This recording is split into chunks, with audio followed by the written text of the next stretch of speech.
Sziasztok! Szeretném bemutatni, hogyan készítek vadkovászos savanyú uborkát. Hogy honnan szerzek vadkovászt? Kenyérből. Méghozzá házi vadkovászos kenyérből. Először is, szükségünk lesz uborkára, fokhagymára, vízre, sóra. Nem mindenki, de én felszoktam az uborkát egy kicsit lazítani, és mindenképpen az ilyen barna részeket kiszoktam belőle vágni, hogy a lehető legegészségesebb részek kerüljenek a kovászos uborkába, mert ha nem így tennék, akkor jó eséllyel akár meg is romolhatna, és akkor nem egy fermentáció, egy teljesavas erjedés jön létre, hanem rothadás. Látjátok, bevágtam az egyik felét, bevágtam a másik felét, és ilyen gyönyörű kis tátikát csináltam. Erre azért van szükség, hogy ide is bekerüljön az erjesztett, teljesavas erjedésből keletkező sós lé, és ide is nagyon-nagyon finom ízeket adjon. Most ezt az egészet szét kell vágni, le kell vágni az elejét, végét, bemetszeni, és utána már jön is a következő lépés. Szóval összevágtam az uborkát, és most meg kell tölteni a befőttes üvegünket. Erre lehet kisebbet is, nagyobbat is használni. Én ezt a 4 litereset használom. És még mielőtt beletenném az uborkát, én beleteszem a fokhagymát. Literenként egy darab fokhagyma ajánlott, de mint látjátok, én ezt jóval többet raktam bele, csak azért, mert a fokhagyma ugyanúgy meg tud erjedni, és ugyanúgy fogyaszthatóvá válik, és szerintem nagyon-nagyon finom. A másik, amit bele kell tenni, az literenként egy teáskanálnyi, csapott teáskanálnyi kapor. Ez lehet szárított és friss kapor is. Én most szárítottat használok, mert sajnos nem sikerült szereznem friss kaprot. Még miért megkérdeznétek, fokhagymapor. Igen, szerintem lehet benne, de nem tudom az arányokat, soha nem használtam, fokhagymát használtam minden esetben.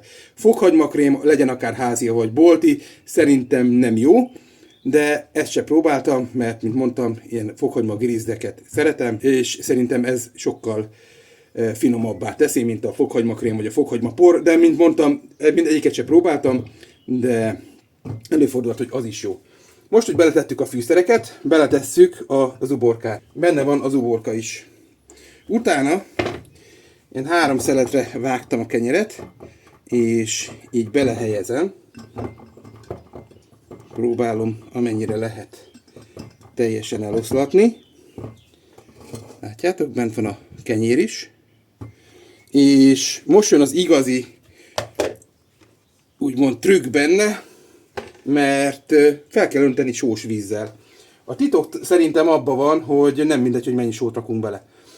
Én mindig azt szoktam, hogy minden ízlés kérdése, de szerintem a kovászos uborkánál a 2,5%-os sóoldat a legjobb, azaz 1 literbe 25 g sót teszünk. Ezt kézmeleg, langyos vízbe feloldjuk, és ha feloldottuk, akkor elkezdjük feltölteni vele a kovászos uborkának való edényt.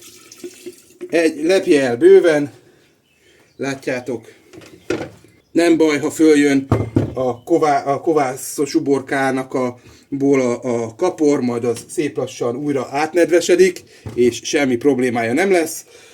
És most jön a másik nagy trükk, a kovászos uborkának nincs szüksége napfényre, azaz nem szabad szerintem napfényre tenni, mert akkor itt meg fog fehéredni, hanem melegre kell tenni. Azaz, hogyha van egy meleg üvegházatok, kisházatok, akár egy vödör is teljesen jó, beleteszel egy vödörbe, a tetejét lefeded kis tányérral, mindenképpen ajánlott a kis tányér használata, mert gázok fognak képződni, és ha gázok képződnek, akkor azoknak el kell tudni szállni, de akár hogyha van ilyen kis kotyogós fedőd, az is szerintem tökéletesen jó erre, és minimum 3 időjárástól függően, minimum 3, maximum szerintem 5 nap múlva fogyaszthatóvá válik, bár minden attól függ, hogy ki mennyire szereti ropogósan. Én olyan 3 nap múlva le fogom szűrni, és szűrve körülbelül 3-4 hétig hűtőbe tárolható és fogyasztható. Én szerintem maga az a vadkovászos kenyér ez extra ízt ad, meg még egy kicsit jobban is segíti a különböző vitaminoknak és a probiotikumoknak a felszívódását. Csak ajánlani tudom. A fokhagymát meg mondom, ne dobjátok ki, azt ugyanúgy meg lehet tenni. Mindenkinek jó kovászos uborka készítést, jó egészséget, sziasztok!